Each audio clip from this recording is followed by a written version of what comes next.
Welcome to the Go Hard Chick podcast, your podcast for all things health and wellness for women. This is your host, Crystal Holmes, and it is my mission to inspire and empower women to overcome stress and prioritize their inner healing for improved energy, health, and confidence. Our focus here at the Go Hard Chick podcast is on the 8 pillars of wellness, which we believe provides a holistic approach to achieving a healthier and more fulfilling life. Join us as we explore a wide range of topics and tools to support you on your wellness journey. Welcome back, Go Hard Chicks. This is episode 142, and this is your host, Crystal Holmes. In this episode of the Go Hard Chick podcast, we welcome Mara Knowlton. Mara is a certified holistic cancer practitioner. She's also a certified breast cancer early detection educator and the founder of Fully Focused Living. Mara joins us to discuss the vital topic of breast cancer awareness, as October is Breast Cancer Awareness Month. Mara shares her personal journey, which was inspired by her mother's battle with breast cancer. That personal journey ultimately inspired her and led her to her passion for empowering women in their health. With a family history that includes multiple breast cancer diagnoses, Mara highlights the importance of understanding breast cancer, reducing risk factors, and the significance of early detection. In this episode, we discuss a number of breast cancer topics, including early detection, the importance of self-exams, genetic testing, preventative lifestyles, how alcohol can increase your breast cancer risk. We also touch on disparities in breast cancer diagnoses, vitamin D, and so much more. So, Go Hard Chicks, no matter where you are in your life, in your journey, whether you've been touched by breast cancer, whether you know someone who has been, this is a really important episode. So please tune in, share it with your friends, your family, your coworkers, and any women who need to know how to take care of themselves in order to prevent breast cancer.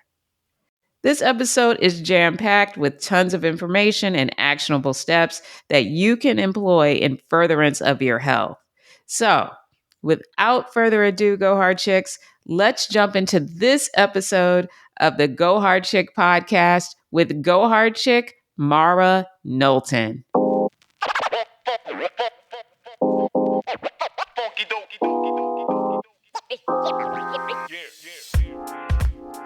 Welcome, welcome. Welcome, Mara. Welcome to the Go Hard Chick podcast. How are you doing today? I am doing wonderful. I am really excited about this conversation because I've realized as long as I've been doing this podcast, I have not had anyone on to discuss this really important topic of breast cancer. I have been wanting to discuss it. It's Breast Cancer Awareness Month, and I realized there's a whole lot. Even though we've been celebrating breast cancer awareness for a while, I still realize there's a whole lot that people don't know. So thank you for coming on today to share all of your knowledge and your wisdom. I'm going to stop babbling because I want you to introduce yourself to the listeners. Hi, my name is Mara Knowlton, and I am the founder of Fully Focused Living, where I empower women in their health and both their wealth. I'm a holistic cancer practitioner, and I am also a certified breast cancer early detection educator. My passion for helping women reduce their risk for cancer and heal from cancer was born out of my mom being diagnosed from breast cancer, and she ultimately lost her battle. During that time when she was diagnosed, she was one of the first people that I've been in close contact with breast cancer. And so there was a lot of things that I didn't know, but it inspired me to dive into the world of breast cancer to really understand how I can not only help my family members, but also help other women heal from breast cancer and also reduce their risk from breast cancer.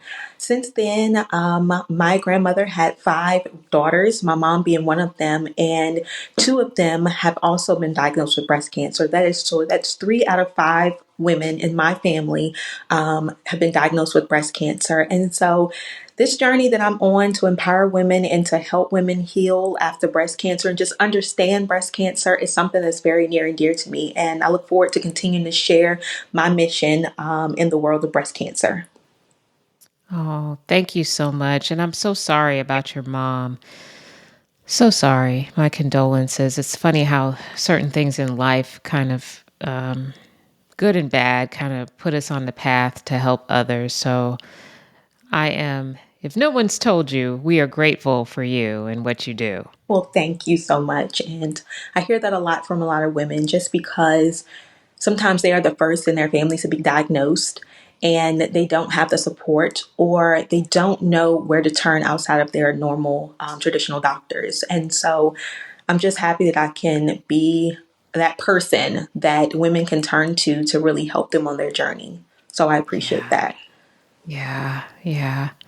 So let's jump in. I guess we need to start at the top. In preparing for this episode, I was trying to think back, like, when was the first time I had a mammogram? And I think it was definitely before age 40. I cannot remember why my doctor told me to get it done before 40 because I did not have a family history. But anywho, I think it was maybe 38 ish when I had my first mammogram. But yeah, I want to talk about early detection and screening and mammograms and the importance of self-examinations and all of those things. So please, let's jump into that first.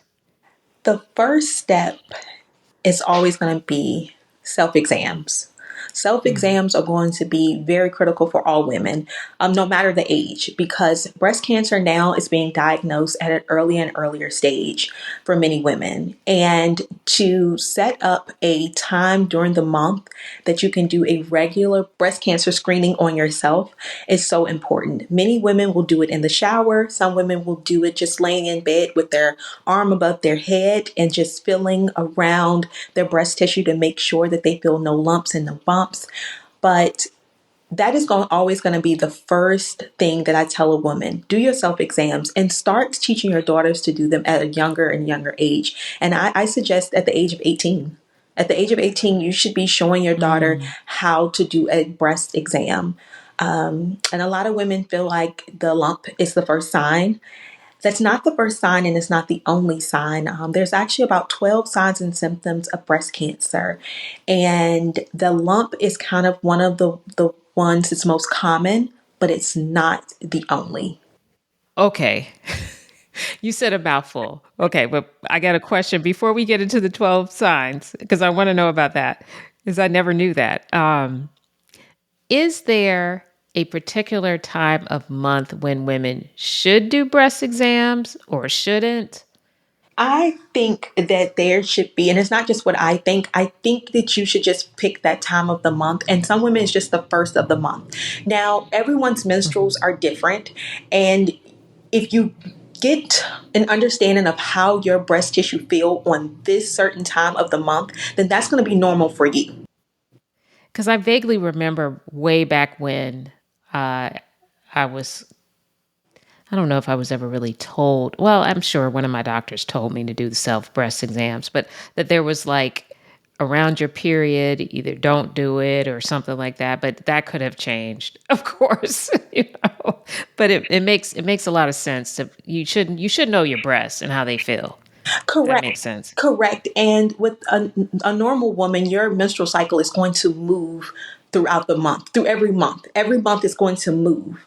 And so unless you're keeping up with exactly when it is every month, then it's going to be hard. So I just tell women, just pick one day of the month that you can set on your calendar and do it that one day of the month. Okay. Okay. Good. Good. Good. Now, do you mind if we touch on the 12 signs and symptoms? Yes, we can touch on the 12 signs and symptoms of breast cancer and how those signs and symptoms can show up differently for each woman. Okay.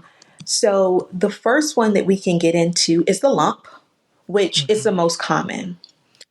The second one we'll talk about is redness of your breast. So at any point throughout the month or any time of your life, if you start to see like red patches on your breast that are not normal to you, that's something that needs to be checked. Nipple Mm-hmm. discharge. Any type of nipple discharge outside of breastfeeding is a sign for concern. It's called orange peel skin. It looks almost like an orange and it's dimply. That right there is another sign of, could be a sign of breast cancer. Another would be if you're having a tugging on your skin. So let's just say your breast is normally round and normal, but then you have this indentation. That can mean that you have breast cancer that's under the surface and it's pulling on your skin. Another sign is going to be your areola has enlarged. Another Okay. sign is if you are having drooping of your breast. So one breast is now heavier than the other and you haven't lost or gained weight. That's another sign. A large breast that's normally not large. That is also another sign. Another sign is if you press on your breast and it doesn't feel like a lump, but it just feels like a hard rock. Mm-hmm. That is another sign as well. So these are just common things that a lot of women have experienced during their breast cancer journey, and they didn't know it was breast cancer at all. Okay. What about like pain? So, pain is not always an indication of breast cancer. However, pain can be an indication of breast cancer. So, if you ever have pain on your breast or a rash, that's another thing. So, pain or a rash on your breast, those are cause for concern. Mm-hmm. Sometimes we have painful, breasts because we may have hit ourselves or something. But if you know you haven't hit yourself or there have been no type of trauma to that area, Mm-hmm. it is something to be checked out. Mm-hmm. Okay. Okay. So we need to start with the self exams Mhm. first. And I can imagine probably a lot of people aren't very diligent with that. What's your take? A lot of women are not very diligent with it. And that's why I'm always asking women to set a time on your calendar. And I keep saying the same thing, but it's very important because self breast exams are going to help you with early detection. If you are a woman who's under the age of 40 and you haven't started getting any type of screenings via mammogram, then you're going to be that first person to detect something's going on with your breast before technology. Hmm. When I was, gosh, was I 40 yet? I was probably, I'm trying to remember. Anywho, I did do self exams, Okay. but I went in for my yearly gynecological exam, and often the doctors will do a fill. I don't know what it's called. the they'll Yeah, they're examine your doing a breast, self exam. They're doing an exam right? for you. And my doctor at that time discovered a lump. It ended up being a cyst, but oh my God, the stress of waiting to go in and it was a hot mess. And I just realized then that I probably wasn't doing my own self exams as thorough enough because I didn't know how I missed that. But I just wanted to share it to encourage the listeners to don't just do this sloppily. Just really Hmm. take your time and feel that breast so that you can catch any and everything. Yes, catch any and everything. And I know even now the recommendation is 45 for mammograms. And again, women are being diagnosed earlier. And so we have to be that first point of contact with ourselves. So then we can go to the doctor and advocate for ourselves. It's 45? I Yes. thought it was 40. So for some people, if you have any type of genetic issues, they had moved it to 40. But Okay. I still know someone, and the reason why I said 45 is because I know someone who recently went to the doctor to try to get a mammogram, and they are 44, and their doctor turned them away and said, "You're not 45 yet. We don't need to do this." Mm. So, yes, is it 40 or is it 45? you know, is it 40 or is it 45? Because this is the second person I've known within the last year who've had the same issue, and they've been, one of them was 44 and the other one was 43. Mm. And see, like I said, I had my first, I think I was 38ish. Mm. Now, is that when you went to the doctor because you had that concern, and the doctor, or the doctor had that concern and sent No. you? I had already had a mammogram, at least one before then. Okay. So that wasn't my first time getting a mammogram. Yeah. Hey. So, yeah, I don't know. I think, I want there to be a standard, but at the same time, it needs to be based on a case by case basis, for insurance companies to approve you, but then also for Hmm. doctors to recommend it to you, and it not be something based on an age, because we're already looking at how breast cancer is impacting the younger generation. Hmm. And it's also coming in aggressively for the younger generation. Hmm. And back then, I had a really good, he was my OBGYN.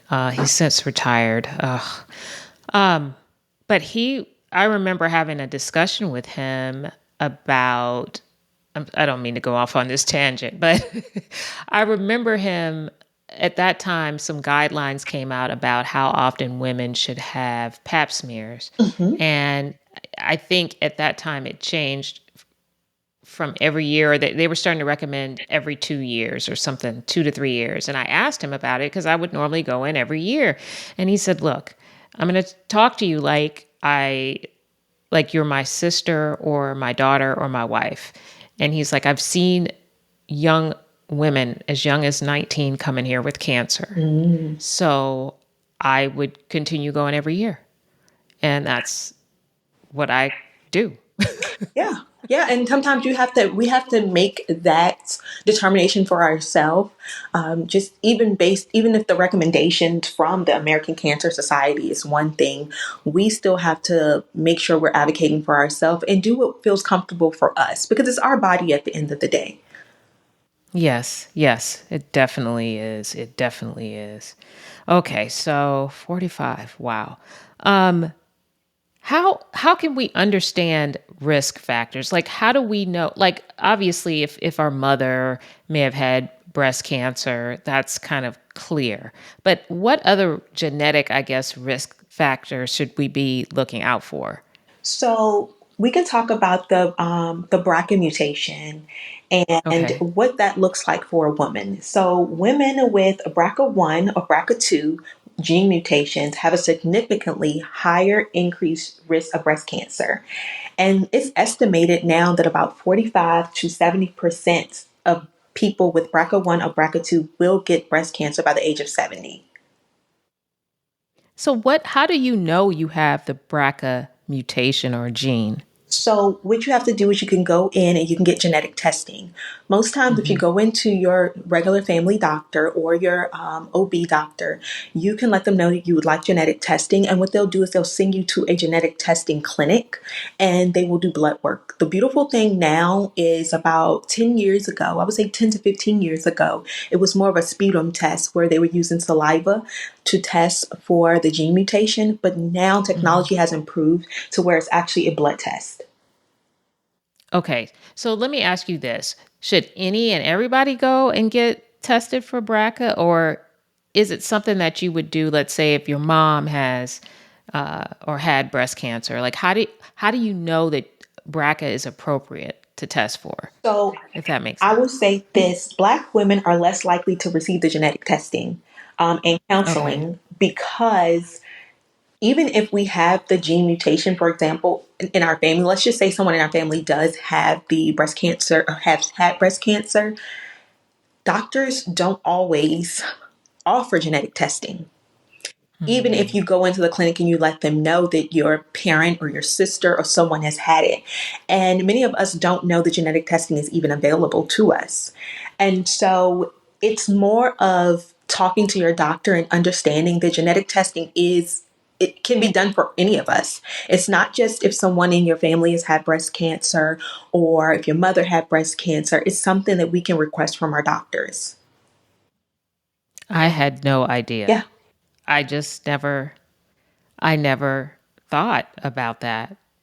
Oh, wow. And there's other genes as well besides BRCA mutation. There is one called PALB2. There's another one called CHEK2, and there's another one that is TP53. These are all also genes that are associated with an elevated risk of breast cancer. However, they are not as prevalent as the BRCA1 and BRCA2. Okay. Okay. So let's say someone finds out that they have the BRCA1 or BRCA2 um, gene. What, of course, I've heard, and please, I'm ignorant about this, so correct me. I've heard of women opting to remove. Um, what should one do if they find out that information about themselves? So I actually found out that I had the gene mutation when I did a sputum test about maybe about 15 years ago. Hmm. And because of my family history, I decided to get a prophylactic mastectomy. So Hmm. prophylactic mastectomy is it's basically removing both of your breasts, and you can get them replaced with breast implants if you liked, or you can just go without reconstruction surgery and just, have no breast at all. But Hmm. that is a thing that a lot of people don't know even exists. Of course, you Hmm. can change your lifestyle if you know that you do have this gene mutation to try to reduce your risk. But getting the prophylactic mastectomy, I didn't know was even an option for me until a doctor recommended it to me and told me that it was going to decrease my breast cancer risk by, I want to say at that time, he told me it was probably going to reduce it by about 80 to 85%. Okay. What percentage do you know? If you don't know, I apologize. What percentage of women have the BRCA mutation? That I am not really sure exactly how many have it, but I Okay. did say before that 45 to 70% of people who do have it will get breast cancer by the age of 70, compared to 12 Huh. to 13% of the general population who won't get it. So 12 to Right. 13%, if you don't have the mutation, you won't get breast cancer. Oh my gosh. So I'm like, I guess I need to get tested, but that it's scary. How do you encourage women just to go ahead and get because a lot of times I mean, as you know, we are not going to the doctor, we're not getting certain tests out of fear. So what I usually do is I will lead usually with statistics because I want women to know, and Black women in general, we don't usually get genetic testing. I mean, only 25 to 30% of Black women with breast cancer was even offered genetic testing, versus 50% of white women who were offered genetic testing. And so I want everyone to understand that genetic testing can guide high risk individuals to prevention measures. So it can include anything from, enhancing your lifestyle to help reduce your chances of breast cancer. I mean, we don't know what we don't know. And so it's better to know so then we can do our bit, do what we have to do for us to decrease our chances. Okay, so what type of doctor in theory should be offering us genetic testing? Is it our general practitioner? Is it our OB? Like who should we be looking for to give us that advice? They're not going to give you the advice. It's going to be up to you to ask for it. And that's what I've I seen see. through myself, and I've seen through other women I've worked with, who said, I've never been offered genetic testing, even though my mom has had breast cancer, even though my sister has breast cancer. And so, whether you're a person who goes to your family doctor more than an OB, I would say, whatever doctor you do go to, bring the conversation up and let them know that you'd like to get genetic testing. And most insurance pay for genetic testing. Okay. Yes, Okay. yes. That's Most good to know. insurance will pay for you to get genetic testing because they also want to, most insurance companies also want to help you understand your risk factors. So then they're hoping that you will take that information and decrease your risk for getting that disease. Okay. Okay. And again, you mentioned this, but I forgot. I'm sorry. Is it a blood test? Like what is the type of It's a test blood you do? test. So back about, like I said, Okay. about 15 years ago when I got my first test, it was actually a sputum test, which means they use saliva. But the most recent one I had, which was about 3 years ago, that one was actually a blood test. And the beautiful thing about it is they weren't just testing for BRCA1 and BRCA2. They actually did a whole genetic workup on me when they took the blood. And I love that because you already have the blood, you're already doing genetic testing. So they have an opportunity to test you for other things as well. Okay. Okay. That makes a lot Hmm. of sense. Hmm. Okay. So ladies, it won't be that difficult to do. It's a blood test. All right. Should be covered by your insurance. All right. And I want to add this. I want to add this in. Once you get the genetic testing, you will meet with a genetic counselor, and the genetic counselor will go through the test results with you. And so it's Okay. not a Okay. scary thing where you get the results and you don't know what to do with them or you don't understand how to read them. No, for me, I've had a follow up with the genetic testing center, and I actually sat down with someone who went through all of the results with me. And also, I received them in electronic form and then also in a printout as well. All righty. Now, what can we do? Because you touched on this, but um, how? What can we do? Because I'm always looking for preventative lifestyle things that we can do to minimize our risk, not only for breast cancer but anything. So, what are some things that we could be Mhm. doing, regularly to minimize our risk? So we'll start with diet and nutrition. So a diet that's high in vegetables, fruits, whole grains, and low processed meats will reduce your chances by about 15 to 20%. And you want to make sure that you are having fruits with high antioxidants, strawberries, blueberries. Those are going to help with reducing the cellular damage that happens with breast cancer or any type of cancer in general. Also, exercise can reduce your factor tremendously. Physical activity can help reduce your risk factor by between 20 and 30%. And you want to have regular exercise because that's going to also help with your estrogen and your insulin levels, which both influence your risk for breast cancer. And I will repeat that. Regular exercise will lower your estrogen and your insulin levels, which will both decrease your risk for breast cancer. And I think that's important to put out there because some of us are healthy weights, and we weigh what we think is a healthy weight, and we feel like we don't need to exercise. But even if it's just swift walking every day for 30 minutes, something is better than nothing, and it's going to help your body tremendously with fighting off all types of diseases. Yeah, and the listeners know the gym is my boo. I'm a big proponent of movement. So I'm screaming that all the time. So thank you for that. It will help you ladies, minimize your risk. And we definitely want to do that. Okay. So diet. Okay, Maintaining, go ahead. yeah, yeah, yes, we had diet, nutrition, exercise, and then you also want to make sure you're maintaining a healthy weight. So excess body fat can increase your estrogen levels, and that will promote hormone receptors, which in turn will make you higher risk for breast cancer. Okay. Okay. Yes. Alcohol is another one. You want to reduce your alcohol consumption.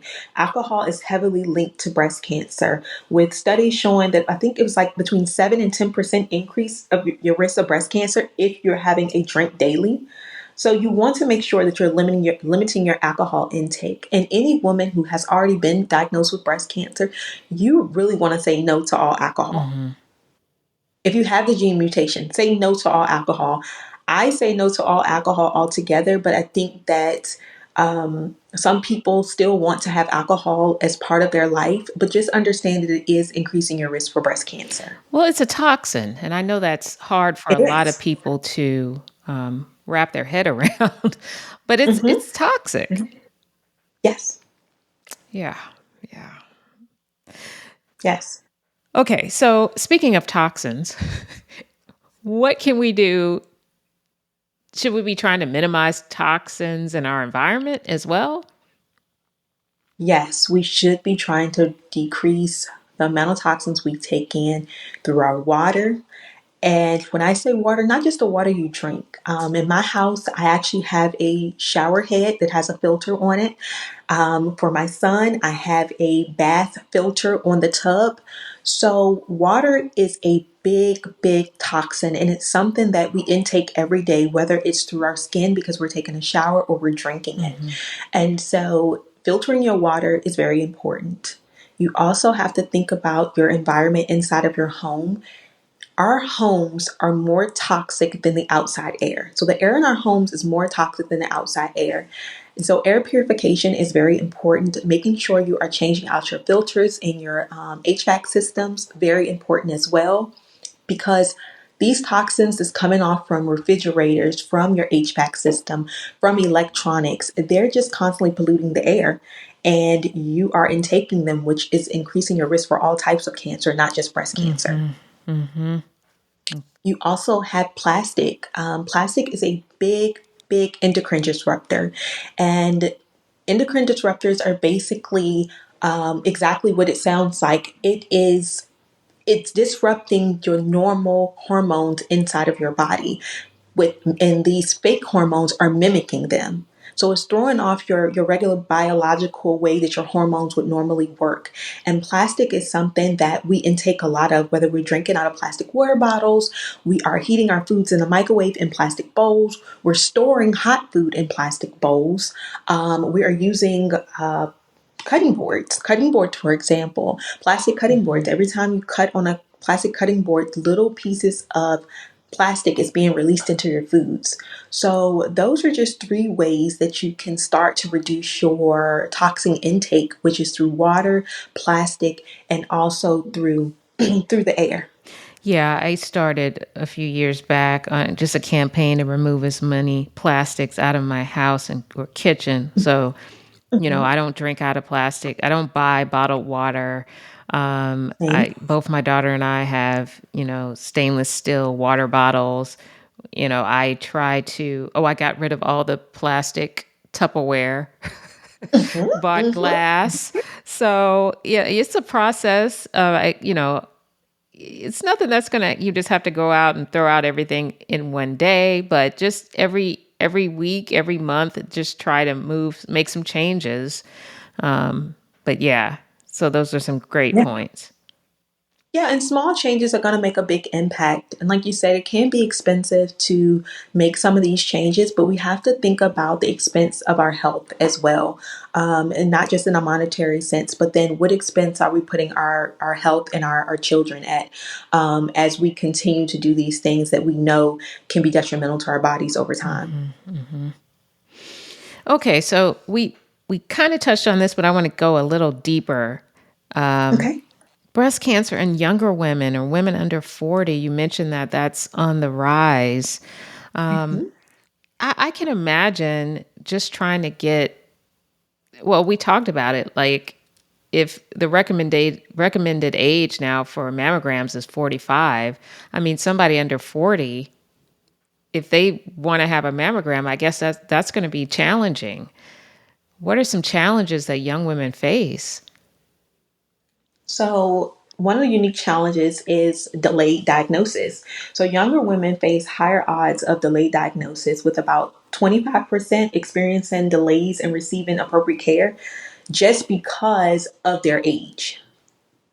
Now, we do know with delayed diagnosis, it becomes a higher risk for you losing your battle to breast cancer or getting the care that you need sooner, and then you end up with the later stage of breast cancer. Hmm. So there's many reasons why sometimes younger people are diagnosed later. Sometimes it's just they're being brushed off. You go to the doctor, you're 25, let's just say. You tell the doctor you have a breast concern. They say, "Oh, you're 25, you're fine," and you go home and you think nothing of it, just to find out from some women that I've actually worked very closely with, just to find out 2 years later or a year later, did you actually had breast cancer 2 years prior? Oh, God. Yes. Yes. And the biggest thing that's happening with these women is they're being diagnosed with a more aggressive stage. So these younger women are being diagnosed with triple negative breast cancer. Mm. And the treatments for triple negative breast cancer, the outlook is not great at all. And so imagine being diagnosed with triple negative breast cancer at a later stage. Oh, gosh. Okay, I want to, because that was one of my questions. What is Mhm. triple negative breast cancer? So, triple negative breast cancer is a subtype of breast cancer that is negative for estrogen receptors, which is ER, progesterone receptors, which is PR, and HR2 proteins. Okay, that's a Yes. lot I just said. But what this type of cancer does is it makes it unresponsive to many hormonal therapies. So, it represents about 10 to 20% of breast cancers. And Black women are twice as likely to develop triple negative breast cancer compared to white women. So it's a very aggressive type of breast cancer that it does not, a lot of the treatments that we have, it does not respond to them. Mm. Yeah. And I'll tell you this, it's very aggressive. And the mortality rate for this type of cancer, I'll provide you with some statistics. So triple negative breast cancer, it spreads very fast, faster than any other type of breast cancer, and it has a higher reoccurrence rate. There's only a 5-year survival rate for triple negative breast cancer, and that's about 77%. But then on the other side, you have 90% of other people who are diagnosed with other breast cancers. 90% of them will survive longer than 5 years, compared to 77% will only have around a 5-year survival rate. Mm. Oh, my goodness. Yes. And so, Black women, like I just said, we encounter this breast cancer more than others. And that's why it's so important for me to continuously say that we have to advocate for ourselves. We have to do our self exams. We have to make sure that we are putting ourselves in the best position as possible to understand our risk factors so we can be diagnosed earlier. Yes. Okay.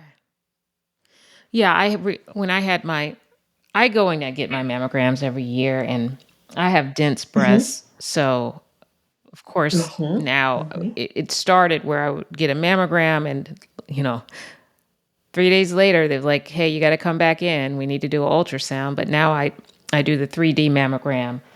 But this year I went in, and the technician was really, and I'm just sharing this because you got to go with your instinct here, ladies. That's correct. I could Mm-hmm. tell she was having a really hard time. And I had never experienced anything like that before. She was kind of like taking it out on me, like I'm not leaned in enough. I'm not, Um, so I knew that that probably wasn't going to go well. Well, luckily, before I had the opportunity to complain, the facility called me back in. They said, "Look, this was a bad screen. It Okay. was a technician error. We're going to have you come back in," and they were very accommodating. So I just share that to say, like, if you go with your gut, if it feels wrong, get a second opinion. Speak up, because a lot of these people. I'm not saying she was a bad person. I think a lot of these folks mean well, but sometimes they're not well. Maybe she was new. I don't know. Maybe she was having a bad day. I shared with you that I'm an attorney. I've had cases misdiagnosis Hmm. Hmm. for clients that had breast cancer. Things weren't things were missed. Read the results yourself. You know, get familiar with that kind of stuff. And if you feel like you need to get a second opinion, please do. All right, so I'm gonna get off my soapbox. Well, that's great you shared it because that's just allowing women to understand that any of us can go through this. And it's okay to ask for a second opinion. It's okay to say, you know what? I don't understand how to read these results. And I don't understand what you just told me regarding my results. Can I get someone else to do another, exam on me? Or can I also get this report read by someone else? So it's okay. It's okay. Again, it goes back to self advocacy. Yeah. And with Black women having so many challenges, Mhm. triple negative, all of these different challenges, just the disparities in healthcare in general. Um, Anything more you want to share about that? Well, you just mentioned about the disparities, and I can talk Hmm. a little bit about the disparities that Black women do have, which increases us for higher mortality rates. I mean, Black women have 40% higher death rate from breast cancer than white women, despite a lower indications of breast cancer. So it means that sometimes we are diagnosed later. Hmm. We are diagnosed because of economic reasons. So, for example, socioeconomic reasons play a big reason why most Black women are diagnosed later. And some of these ladies have. It's weird because some of these ladies are attorneys like yourself. Some of these ladies are, I won't say doctors, but they're in the medical field, and they're not women who you would normally look at and say, oh, well, they probably don't have the means to go in to get a mammogram. But for some reason, healthcare access factors has played a big role in the diagnosis later for Black women. I'm so glad you brought that up because that's a big reason why I do this podcast. I There's a misconception, I think, that Black women, the uninformed Black woman, Hmm. about her health, and the ones that aren't going to the doctor are those that might, you know, make less money. Right, right. And there are so many of us, like you said, there are lawyers, there are professional women. We're not going to the doctor either. No, And it could be, like you no, said, for many we're reasons. not, sadly. It could be fear. It could be finances. That's a big thing. Hmm. They may not even have health insurance. They may have a job, or it may be so expensive. Maybe they're concerned about the out of pocket costs, but you're right. So I'm really glad that you brought that up. Yes, because it affects all of us. And sometimes it doesn't, I think most times it's fear. It's Hmm. fear that holds us back more than finances. Yeah, I do see a lot of fear, and in women that, I mean, like I said, we go through this every October. Hmm. We know we supposed, I mean, okay, 40, 45. There might be some debate about what age, Right. but generally speaking, I think most women, once they hit 40, have a general understanding that they probably should be getting mammograms. Right. Some doctor probably told them. And I see a lot of, like I said, educated women that aren't doing it. Yeah, and, They're and not in doing it. some, and there's a lot of things that's out right now, and I will say about mammograms and how mammograms can increase your risk for cancer. And I want to bring this up during this podcast because I want women to understand that there is things out there saying that mammograms can increase your risk for breast cancer. Mm-hmm. Understand that mammogram is not the only detection method. You have MRI is something. MRI has no radiation involved at all. Now, getting your doctor to actually write it for you to go and get an MRI, that's Hmm. something that you're going to have to be adamant with your doctor about what you need and what you want and why you want to stay away from the mammogram. But Hmm. understand that there is other ways. For example, because I had the prophylactic mastectomy, I can't get I could get a mammogram, but it's mammogramming nothing really. So, in order for me to see my chest wall, to make sure there's no cancer on my chest wall, because again, I had my breast removed, I get an MRI. And so I can go in and get an MRI once a year, every 2 years. And that is my path for me to see if something's going on my chest wall or something is going on within my breast tissue that's still there. So understand that Mm. mammogram is not the only way if you're scared of the radiation, but there also has something called thermograph. That right there, insurance companies does not pay for, but it's also an option as well. Okay, I'm so glad you brought that up because I recently, maybe a year or so ago, heard about that, and I was like, I wonder, should I try thermography? I Thermography. do recognize. Go ahead. No, I was just gonna say, yeah, yeah. I mean, it's worth. They do a whole scan of your body if you go in for thermography, and so you're not just checking for breast cancer. They will do a whole thermal scan of your entire body, which will not only check for cancer, but it checks for so many other factors of inflammation within your body. And Hmm. inflammation is the precursor to all diseases. Hmm. Hmm. But of course, like you said, I want the listeners to understand that's generally not going to be covered by your insurance. Correct. Correct. So Correct. you're going to have to be willing to shell whatever it is out of pocket for that service. That is correct. And Okay. MRIs are usually covered by insurance as long as your doctor write it up in the right manner. Okay. Okay. Gotcha. Gotcha. Gotcha. Wow. This was really helpful. Is there anything you wanted to share that we haven't chatted about just yet? I have one big thing that I want to share. Okay, please do. And you and we connected on this. Vitamin D and breast cancer. Yes. Vitamin D and breast cancer. Ladies, and especially us African American ladies, we are most always deficient in vitamin D. And vitamin D deficiency increases our risk for cancer. And it also messes with our immune function. And so approximately 75% of Black women are estimated to have insufficient amount of vitamin D in their system, which is primarily because of our skin color, and the melanin in our skin. It reduces our chances for the sun to actually penetrate our skin and give us the vitamin D that we need through the sunlight. So just know that low vitamin D levels are associated with the increased risk of triple negative breast cancer, and that is something that is seen amongst many, many Black women, which I talked about earlier. And so I wanted to make sure that everyone understands that get your vitamin D levels checked as part of your regular annual blood work. Yeah, and I have been talking about vitamin D, I don't know.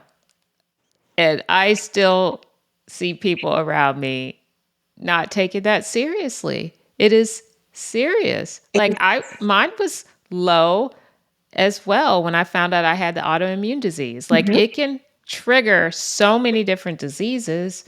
Um, you gotta get that vitamin D up, and it's not an expensive thing to do.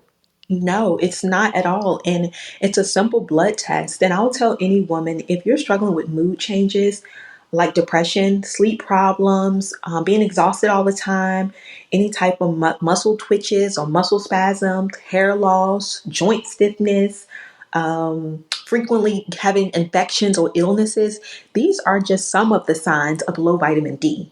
Mm. And right now, we're in October and we're in the month where it's starting to get cooler outside. We're getting a little less sunlight every day.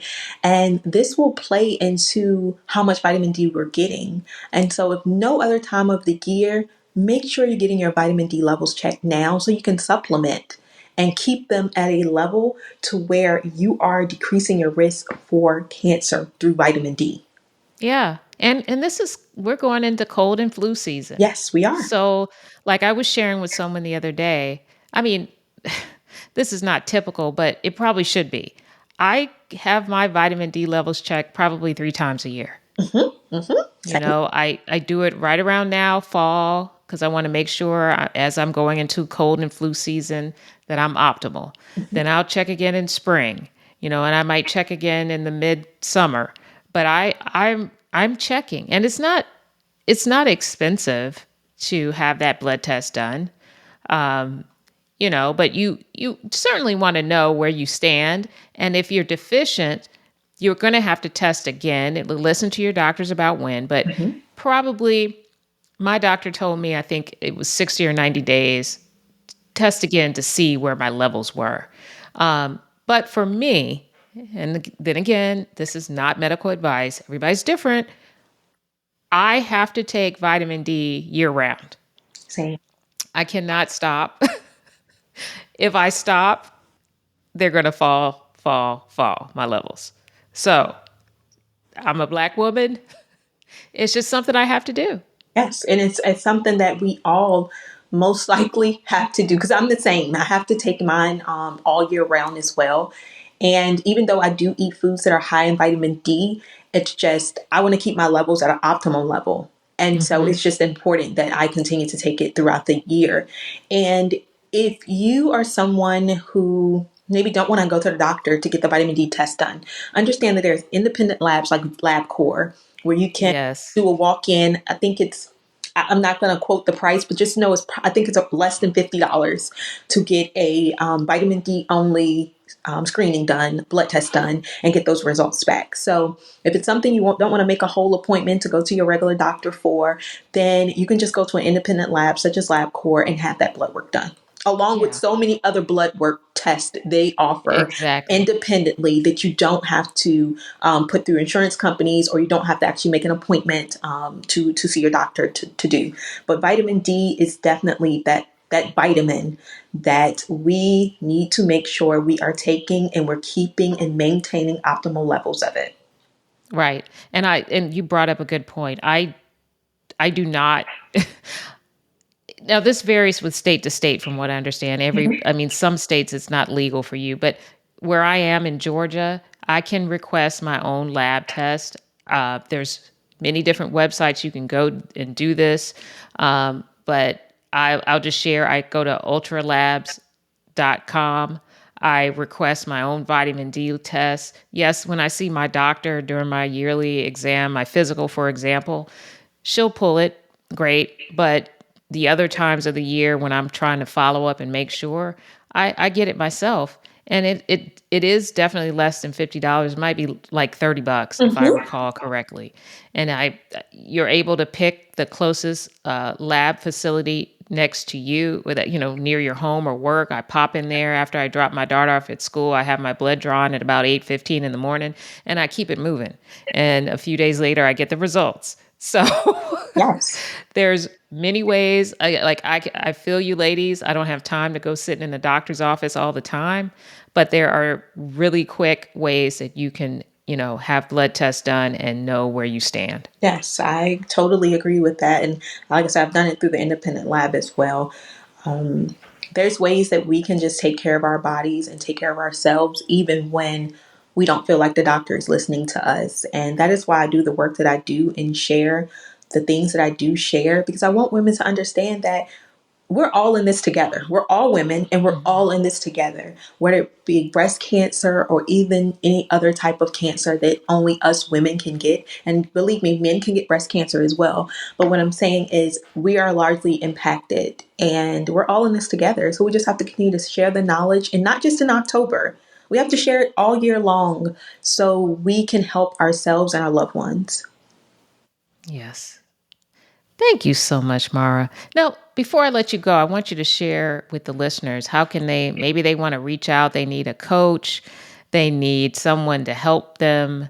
Maybe they're dealing with breast cancer. How can they reach out to you? How can they learn more? So, if you're a woman who's dealing with breast cancer, or you just want to understand your risk factors, or you've been told that you have the BRCA gene and you want to reduce your chances for breast cancer, you can reach out to me on my website. It's www.fully, Fully, focused, FOCUSED, living, LIVING.com. And there you can book a free consultation and we can have a one-on-one call to discuss where you are in life and where you're trying to get to. You can also Great. follow me on TikTok at Fully Focused Living as well. And she's got a great TikTok, by the way. Lots of tips, really fun tips, informative. So, yeah, definitely follow her over there. Yes, and I also want to share with you and share with the listeners that I have a book coming out as well called Path to Peace. It's a holistic guide to wellness and reducing your cancer risk. And this book is very near and dear to me. It's dedicated to my mom. And in a world filled with so much stress and rising health concerns, this book is a practical guide for women to help reduce your cancer risk by achieving inner peace and also some holistic wellness. And it's all inspired by, like I said, my mom. So I walk you through simple steps to discover how you can detox your life, cultivate emotional resilience, and nourish your body and strengthen your spiritual foundation. So if you ladies want more guidance and to understand that stress is a big impact on our cancer risk and our risk for so many diseases, you would love to check out this book, Path to Peace. And where can they find the book? The book is on Amazon. So it's going to be on Amazon and you can order it from Okay, I'm going to there. get my copy. And Yes, and I'll also have a link on my website as well for the book. But yes, it is definitely a book written out of love and to just help women on their path to achieving whatever it is that they want. And in the process of doing all of that, reducing your stress and reducing your risk for yeah, disease. we really didn't go a deep dive into stress, but I won't hold you much longer. I might have to bring you back to talk about that piece because, honey, that is a big deal, especially for Black women. Yes, and just helping to create balance. And that's what this book does. But I would love to come back and talk about maybe some of the things from this book in more detail via, your podcast. Because it's us women, we're juggling We a are. lot. We are juggling a We lot. are. Thank you so much. This was really informative. I learned a lot. I took lots of notes, so I know the listeners are going to love it. Well, thank you for having me. And thank you, everyone, for listening to this podcast because it's going to be helpful. Before we conclude this episode, I want to give a massive shout out to our incredible Go Hard Chick community. Your support fuels my fire, and I am so grateful for each one of you. If you love what you're hearing, share the love. At the heart of this podcast is the belief that we can all live a happier, healthier, and fuller life. So we need the word to get out to as many Go Hard Chicks as possible so they too may gain valuable information by being a part of this community. And of course, leave us a rating and review on Apple Podcasts or rate us on Spotify. It really helps. Until next time, Go Hard Chicks, take care.